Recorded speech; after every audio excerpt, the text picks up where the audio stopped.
Welcome, everyone, to yesterday's NBA news from the 14th of July.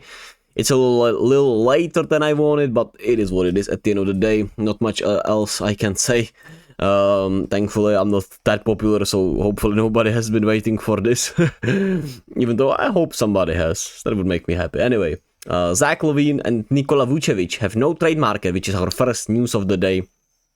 Not surprising, especially Vucevic. Honestly, I'm still surprised Zach LaVine doesn't get at least some trade market, but the trades, obviously with the salary is bad and the injuries and the second apron and everything, it's hard to trade Zach LaVine at the end of the day with the reputation, with the injuries and everything. But I would take a flyer on him. I don't know, man. But I guess it depends on what Chicago is asking for at the end of the day. But I do wonder if they'll find anyone, I would waive them if I'm the Bulls, honestly, if I do not find a trade partner at the start of the season, because I just want all the young guys to get the minutes. I don't want to play Vucevic. I don't want to play Zach LaVine. Let's play Bujalis. Let's play Dalen Terry. Let's play Sanogo. Let's play all these guys that they have. Obviously with Kobe White, Ayo Dosunmu, Patrick Williams, hopefully he'll be healthy, so all these guys can get all the minutes, right? So that is that at the end of the day. While, the Bulls are just in a rough spot at the end of the day, but we'll see what happens with these assets, which quite literally are no assets at this time and stage, which is just insane in a way. Karlo Matkovic is signing a 3-year, $4.9 million deal with the Pelicans. He was their 2022 second rounder, which, let me just pull up his stats, which I should have done earlier, but I did not.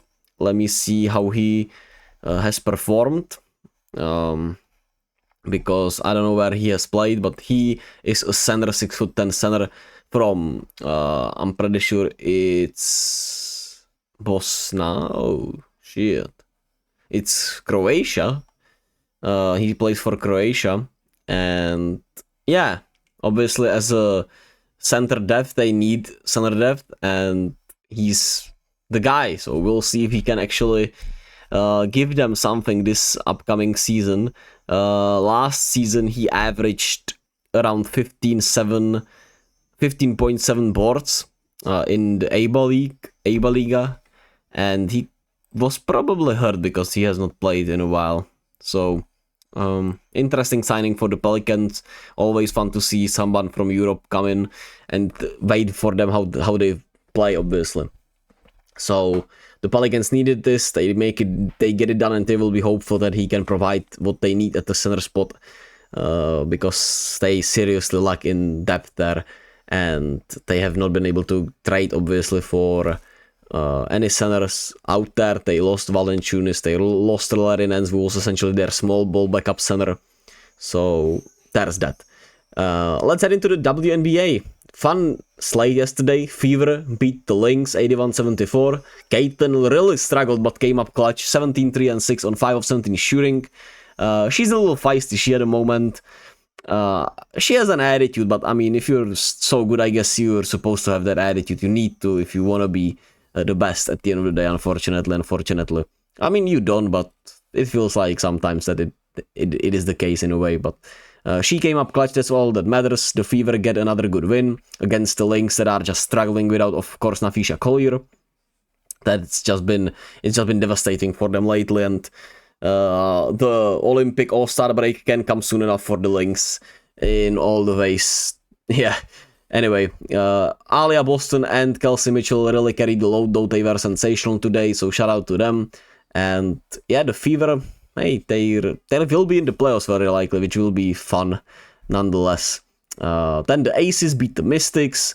Aja Wilson once again, man, 28, 17 and 1, plus 2 blocks on 12 of 19 shooting from the field. What else is there to say? What else is there to say about Aja Wilson, man? She's just sensational. Shout out to Kelsey Plum and Tiffany Hayes also, they balled out. And Ariel Atkins for the Mystics at 36, 4 and 2 on 13 of 25 shooting from the field, 6 of 9 from the 3-point line. She's been having some of these games for the Mystics, and that's obviously good because, well, not much else that great for the Mystics in this season, nonetheless. The Sun beat the Mercury. It was a blowout, a really good team effort. Banham stood out with 24 points on 8 of 11 shooting from the 3-point line. She took 11 3-pointers, she took 11 shots, made 8 of them. Hey, what else do you want, right? And lastly, the Storm beat the Dream 81-70. The Storm had 5 players in double digits. Good team win for the Storm.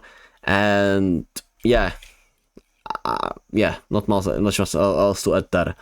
Summer League watch. I will not be going all over all the Summer League games because I just can't. It's too much for me. But I'll be going over the players I noticed, the players I saw highlights of, or the games I watched, because I did watch Risacher and the Hawks against the Spurs.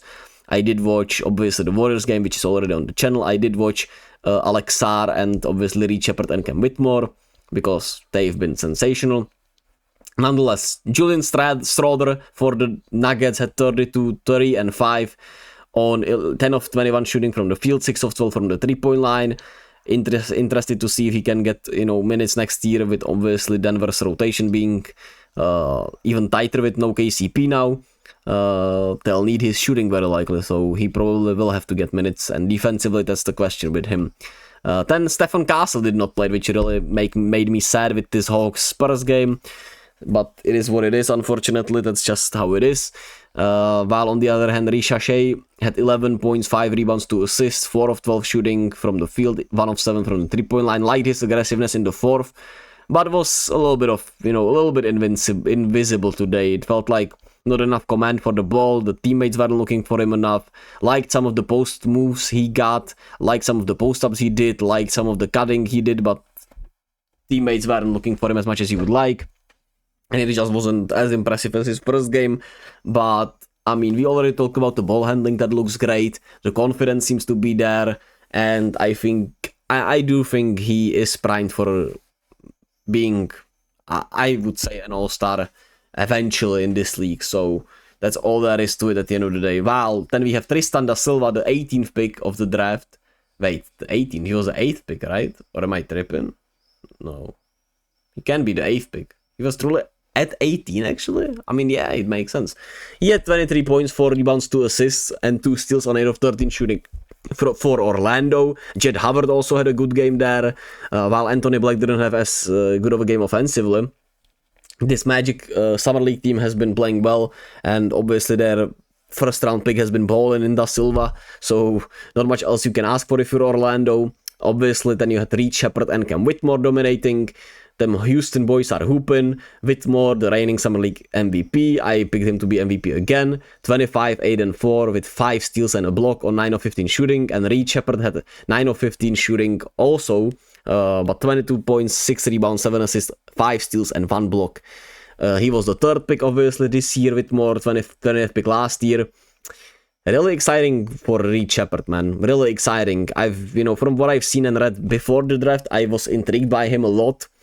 Coming into the draft, and he's showing off really well in the Summer League. Now, obviously, who knows how it will translate into the league and how much minutes he'll get, obviously, with Houston's team that has too many young players in a way, and too many, I would say, maybe too many players competing there, but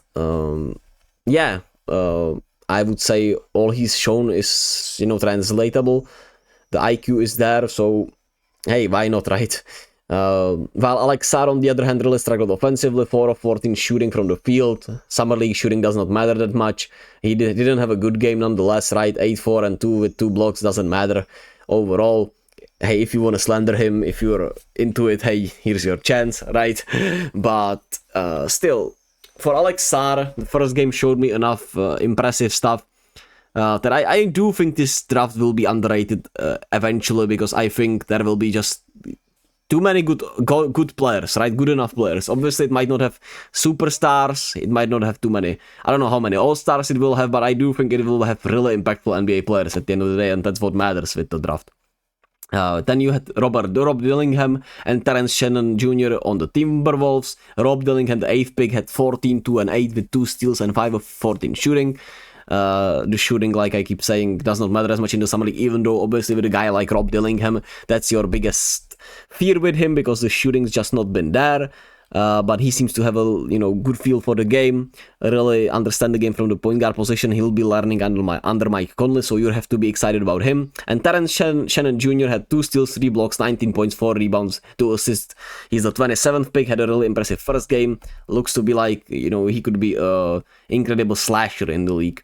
So there's that. And on the Pacers, we had Johnny Furphy, who had 18.7 rebounds and 1 assist with 2 steals and 2 blocks on 7 of 14 shooting, the 35th pick in the draft this season.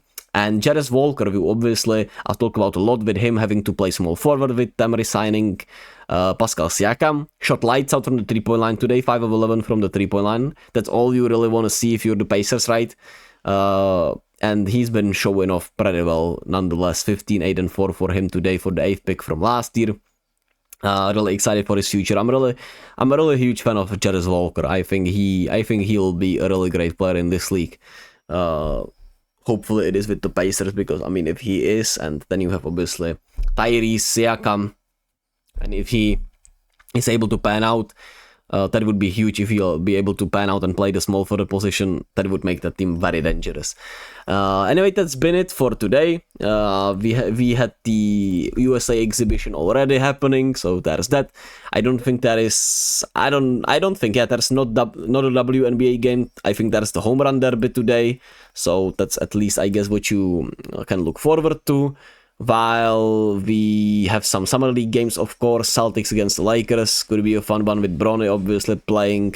Reed Sheppard and Cam Whitmore hopefully will be playing again against Detroit, who has Ron Holland. So some guys to watch, obviously, as always in the summer league. But that's it. Thank you all for listening. Thank you all for watching. As always, be kind to yourself and to others, and I'll catch you all whenever, wherever. Just be.